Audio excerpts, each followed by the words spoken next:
not only in the workplace but at home and our well-being there. All of these obviously intersect. You made a comment earlier about the 85,000 hours of our lives at work. I mean, that's an astounding amount of time. When we think about just the day, just one day, we spend, 8 to 10 hours of our waking time at work, and most of the rest of that is sleeping or getting up and getting ready to go to work. And just how all of these things are so intimately connected. Can you tell us about, in the book that you're working on, Passionality, how might we use the research that you have told us about, have shared with us?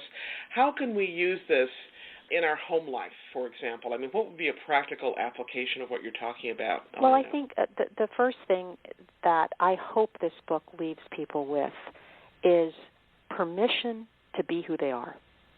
If there is nothing else they get out of it, it's really okay to be who you are unapologetically and to pursue things that resonate with you and give you a sense of purpose.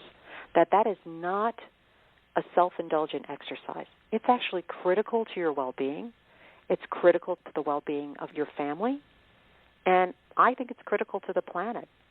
I'd much rather we had, a world full of people that were loving what they're doing and loving the ways in which they're expressing themselves and contributing than the opposite.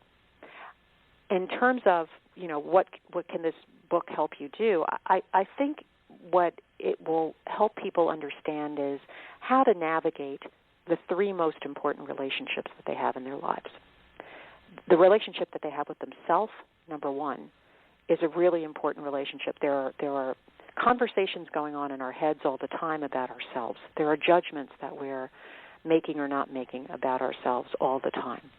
And understanding your passions, I think, helps individuals understand why I'm hearing certain things that I'm hearing in my mind about myself, and how do I want to respond to that, to those discussions that I'm having with myself, and why are there certain situations that I find myself in that really seem to be ones that make my heart sing, and others that are so negative to me. Understanding your passions gives you a lot of insight into that.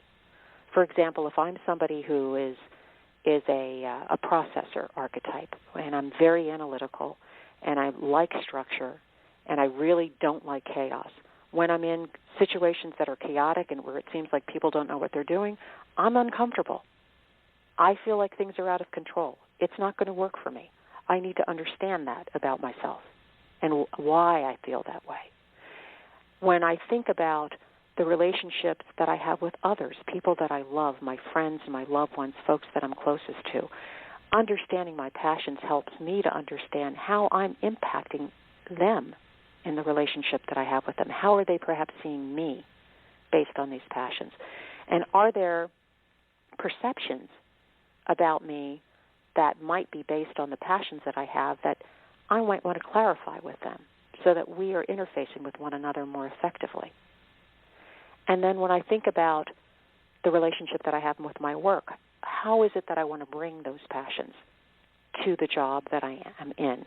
Or how do I want those passions to shape the job I choose to pursue so that I'm not maybe chasing after a career because my parents told me I should do this or because it's something I've always done, and instead I'm choosing a career or a path for myself that I know is aligned with my skills but also will have provide me with an outlet for my passions.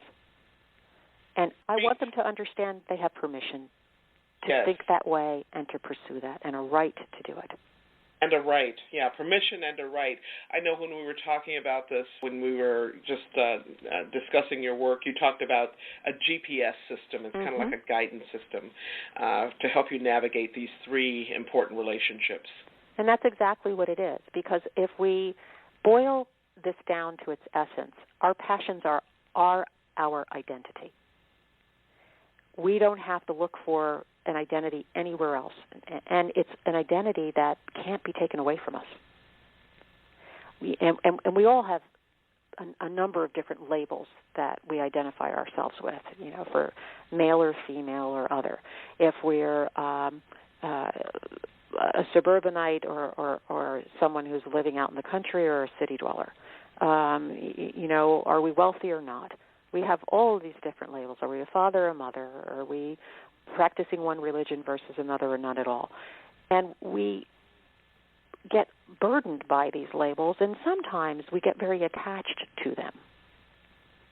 Like the labels that we have through our work, for example. What title do we have, or what company do we work for? And sometimes when those things are taken away for whatever reason, company closes, there's a downsizing, relationship with someone ends, we run the risk, if that's how we identify ourselves, of feeling this incredible sense of loss. Of now what? I love that you're saying that this is really a distillation. As you know, I show up in a lot of different contexts, and one of the places I show up is as an educator. And my students, my graduate students, are always talking about these different identities, and I'm going like, those are not your identities. Exactly. They're labels, like you said, yes. And they're things that we almost have a fixation about. Yes. But when you talk about your work and passion and purpose, and that really those two things interlinked are really the essence, the core of who we are, and the other things that we ascribe to ourselves are not that. They're labels that we have taken on. Mm-hmm. And I just love it how you have simplified, not made it simplistic, but really simplified and distilled the essence of passion and purpose. And it's, Gloria, it's so important. I have had the privilege of meeting many wonderful people, many wonderful leaders, many wonderful individuals.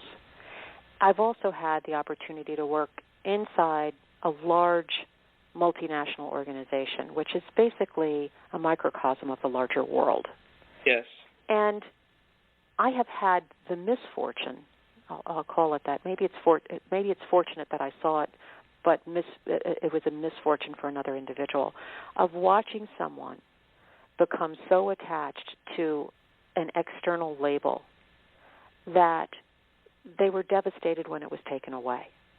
I remember working in an HR position, and we'd made a decision about appointing from a selection of candidates someone to a vice president's position. There were several people in the succession plan, and a decision was made that we were going to give it to person X.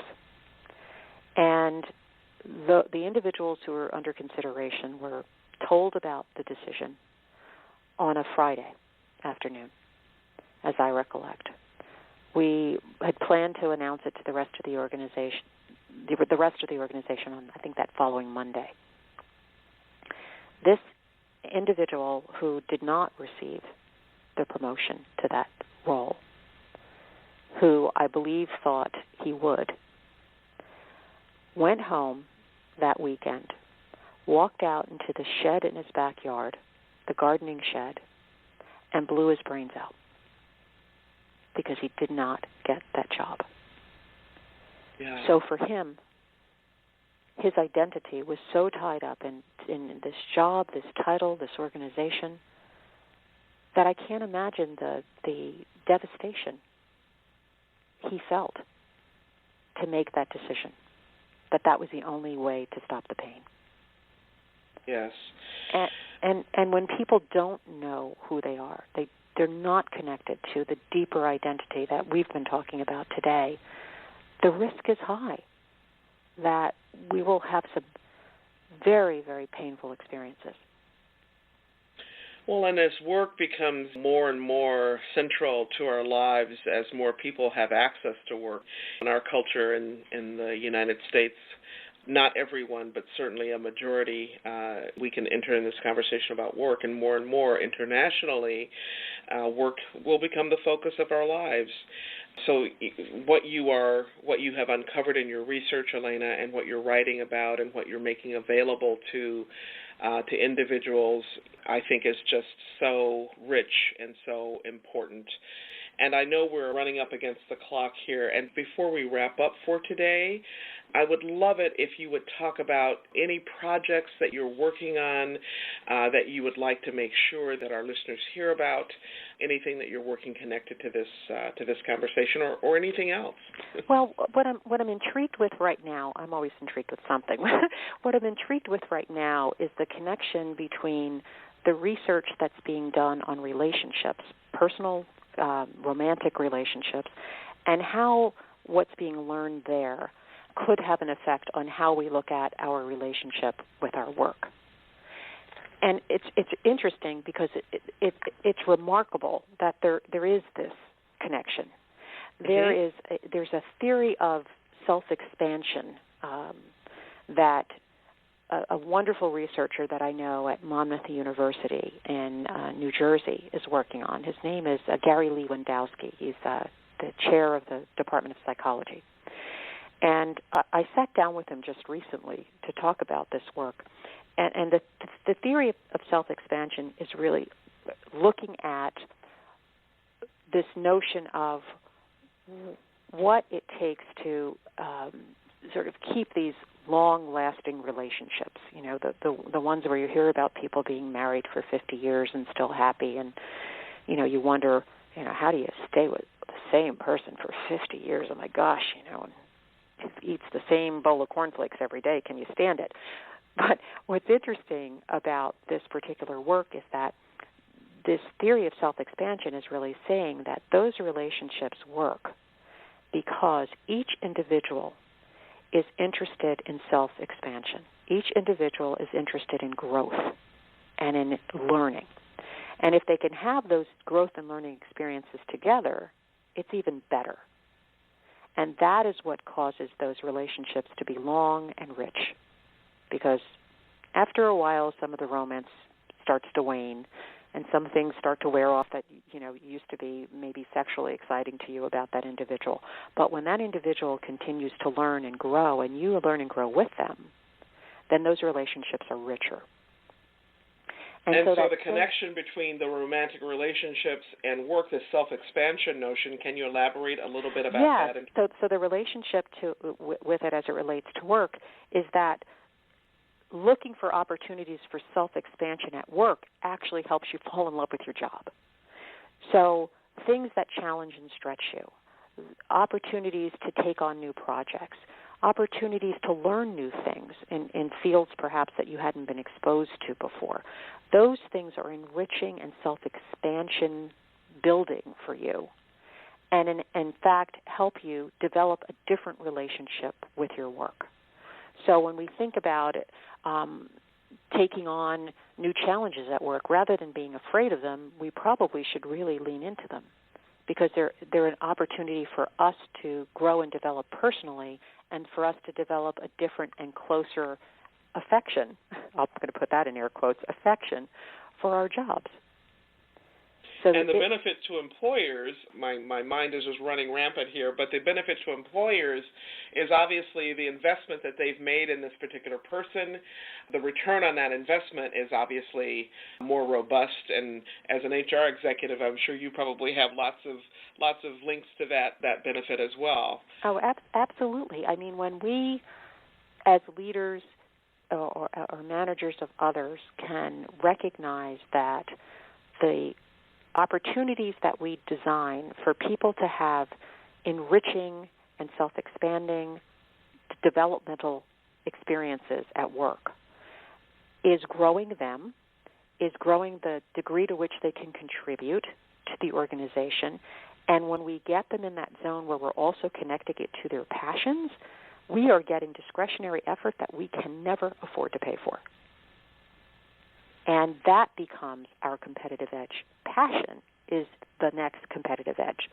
Organizations that figure that out, that understand the value of the whole person and bringing that whole person to the role that they ask them to play, all other things being equal, especially in a commoditized industry, all other things being equal, that's the organization that's going to win. Hands down, every time. Absolutely. Passion matters. Yes. Well, thank you, Alaina, and I just can't thank you enough for your passion and your rigorous background that you bring to this. A lot of people talk about passion in the workplace and purpose and all of that, but you bring a rigor to the work that is not common, and you bring a passion. You're so centered and grounded in your passion. I